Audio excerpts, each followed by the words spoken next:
అయ్యప్ప మాల ధరించేవారు పాటించాల్సిన నియమ నిబంధనలు. మొదటగా మీరు ఎప్పుడు ఎవరితో శబరియాత్ర చేయాలని నిర్ణయించాలి. శబరిగిరి వాసుని దర్శనార్థమై మాల ధరించేవారు ముందుగా తల్లిదండ్రుల ఆశీస్సులు, పెండ్లి అయిన వారు భార్య అనుమతి పొందడం మంచిది. అయ్యప్ప స్వామి వారి మాల ధరించేవారు ముందుగా గురుస్వామి వద్దకు వెళ్లి గురుతత్వాన్ని, నియమ నిబంధనలు తెలుసుకుని గురుస్వామి ద్వారా కానీ లేదా జన్మనిచ్చిన తల్లి ద్వారా కానీ దేవాలయ అర్చక స్వాముల ద్వారా కానీ మాల ధరించాలి. అయితే గురుస్వామి వారితో మాలధారణ చేయటం మంచిది. మొదటిసారి మాల ధరించేవారు మాత్రం పెద్దవారిలో నడిచి మకర జ్యోతిని దర్శించి శబరియాత్ర చేయడం మంచిది. మాలధారి అయిన అయ్యప్పలు దీక్షా సమయం నందు నుదుటిపై విభూది, గంధం, కుంకుమ అలంకరించుకోవటం, మాలలో ఉన్న చిన్ముద్ర లాకెట్ ని కూడా విధిగా అలంకరించుకోవడం మంచిది. మాల ధరించిన ప్రతి అయ్యప్ప మండల దీక్షాకాలం అనగా 41 దినాలు పూర్తి చేసిన పిదప తలపై ఇరుముడి ధరించి శబరియాత్ర చేయడానికి ఉత్తమం. మాల ధరించడానికి ముందు రోజు మధుమాంస భక్షణం చేయకూడదు. ఎలాంటి వారైనా దీక్ష పూర్తి చేసుకుని మెట్లెక్కే వేళకు 41 దినములు దీక్ష చేసి ఉండాలనేదే ముఖ్యం. అంతేకాని అర్ధమండలం, పావు మండలం లేదా తిరిగి వచ్చిన పిదప వ్రతము పూర్తి చేయడం నిష్కల్పం, నిష్ఫలం, ధనవ్యయం, కాలం వృధా. దీక్ష సమయమున మాల ధరించేవారు శివప్రీతి అయిన రుద్రాక్ష మాల కానీ, విష్ణుప్రీతి అయిన తులసిమాల లేదా చంద్రమాల ధరించడం మంచిది. దీనివల్ల హరిహరాత్మజుని అనుగ్రహం లభించును. ప్రతి అయ్యప్ప దీక్ష సమయంలో నలుపు, నీలం లేదా కాషాయ వస్త్రాలనే ధరించాలి. కానీ శనిదేవుని ప్రీతి కోసం నలుపు వస్త్రాల్ని ధరించడం శ్రేయస్కరం. మాల ధరించిన స్వాములు నేలపైన నిద్రించాలి. పరుపులు, దిండ్లు వాడకూడదు. పాదరక్షలు వాడకూడదు. క్షూరకర్మాలు, కేశఖండన, గోళ్లు తీయటం చేయకూడదు.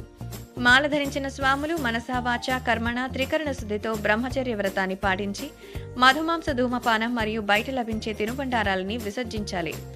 మాలధారి అయిన స్వాములు పగలు, సాయంత్రం 2 పూటలా చన్నీటితో స్నానం ఆచరించాలి. పగలు భిక్ష, రాత్రి సాత్విక ఆహారమైన అల్పాహారాన్ని స్వీకరించడం శ్రేయస్కరం. ప్రతి అయ్యప్ప ప్రాతకాలాన నిద్రలేచి పూజాస్థలాన్ని శుభ్రపరిచి బ్రహ్మముహూర్త కాలాన సర్వదేవతాస్తుతి అయిన మరియు అయ్యప్ప స్వామివారికి పూజను విధిగా చేయాలి. అలాగే సూర్యాస్తమయంను కూడా అదే విధంగా జపించాలి. చదువురాని వారు విధిగా 108 మార్లు ఓం స్వామియే శరణమయ్యప్ప అంటూ శరణఘోష చేస్తే సరిపోతుంది.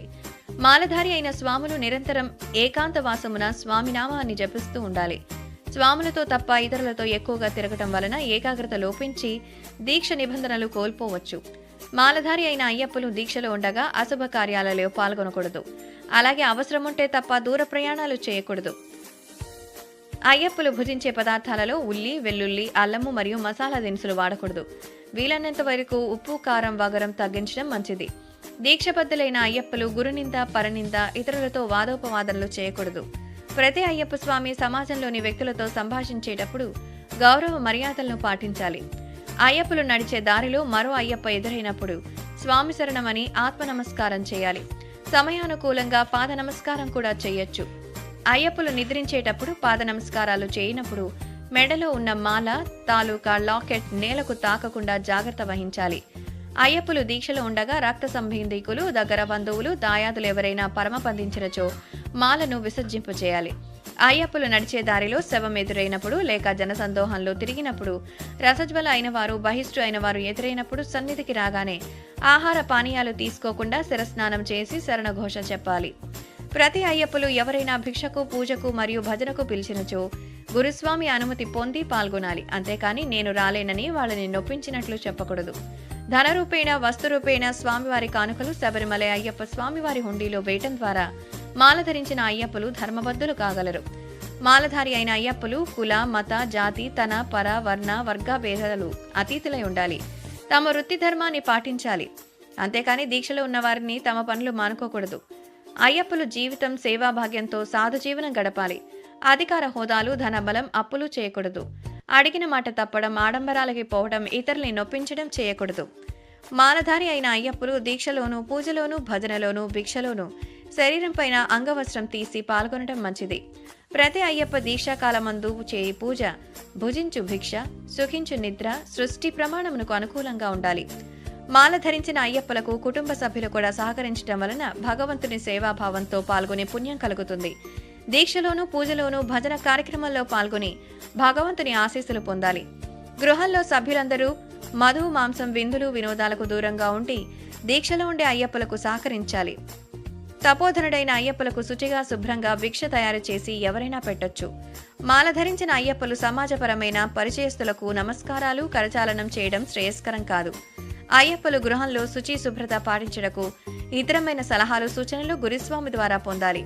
పడిపూడ జరిపే ప్రాంగణము ఆర్భాటాల నిలయం కాకుండా శోభాయమానంగా అలంకరించి పూజలు భజనలు నిర్దిష్టమైన సమయాన ప్రారంభించి నిర్ణీత సమయాల్లో ముగించడం మంచిది.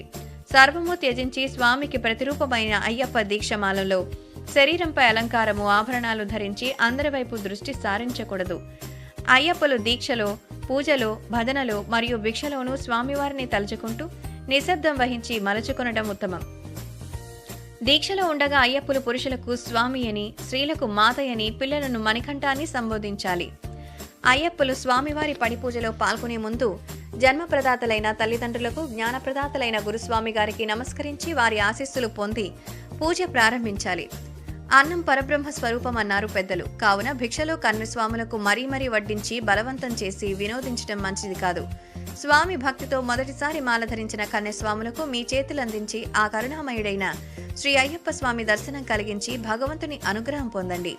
స్వామివారికి నెయ్యాభిషేకం చేసి అభిషేక ప్రసాదంతో ఇంటికి తిరిగి వచ్చి సన్నిధానం కదిపిన తరువాతనే మాల విసర్జన మంత్రాన్ని చెప్పుకుని గురుస్వామి ద్వారా కానీ కన్నతల్లితో కానీ మాల విసర్జన చేసి దీక్ష ముగించాలి. ఓం శ్రీ ఇరుముడి ప్రియనే శరణమయ్యప్ప. మా వీడియోస్ మీకు నచ్చినట్లయితే లైక్, షేర్, సబ్స్క్రైబ్ చేయండి.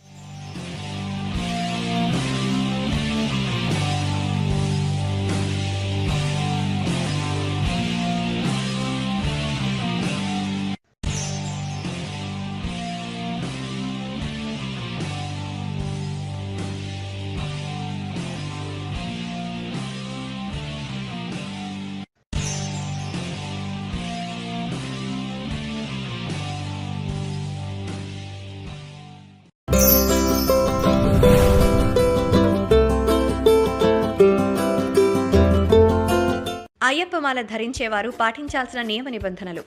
మొదటగా మీరు ఎప్పుడు ఎవరితో శబరియాత్ర చేయాలని నిర్ణయించాలి.